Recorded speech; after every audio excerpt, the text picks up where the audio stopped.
Մի կողմից երկրները եվրոպական իրենց միգրացիոն քաղաքականությունն են խստացնում, բայց մյուս կողմից էլ տեսնում ենք, որ ակտիվ այդ բանակցությունները Հայաստանի հետ վարվում են վիզաների ազատականացման հետ կապված։ Ինչ եք ակնկալում պարոն նախարար այս գործընթացից, ինչ դա կտա Եվրոպային նաև, ինչ կտա Հայաստանին պարզ է, որովհետև մենք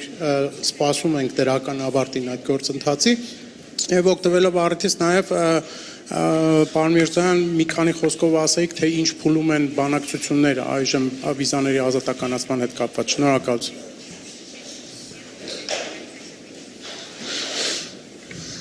Je vais vous répondre comme je l'ai dit tout à l'heure. L'Union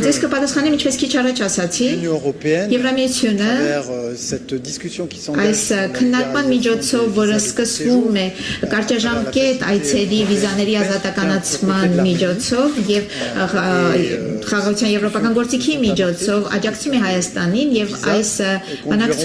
des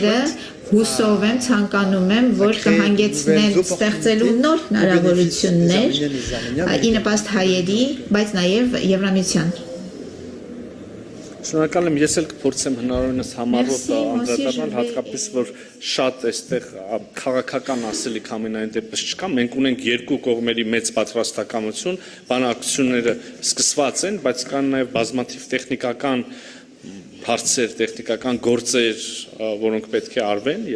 թույլ տվեք նաև այսպես ձևակերպել, եւ մի մասը հենց մեր պարտավորություններն են, մենք քիչ առաջ խոսեցինք բիոմետրիկ անձնագրերից, սա միայն մեկն է այն անելիքներից, որոնք պետք է ապահովվեն, որպեսզի Հայաստանը եւ Եվրոպական միությունը միասին կարողանան այդ որոշմանը գալ, այսինքն այստեղ բանակցությունները միայն միմյանց համոզելու մասին չեն, այլ նաև պատկերացնելու են ճանապարհ, այն քայլերը, որոնք պետք է արվեն երկու կողմերի կողմից էլ։ Այսքան շնորհակալություն։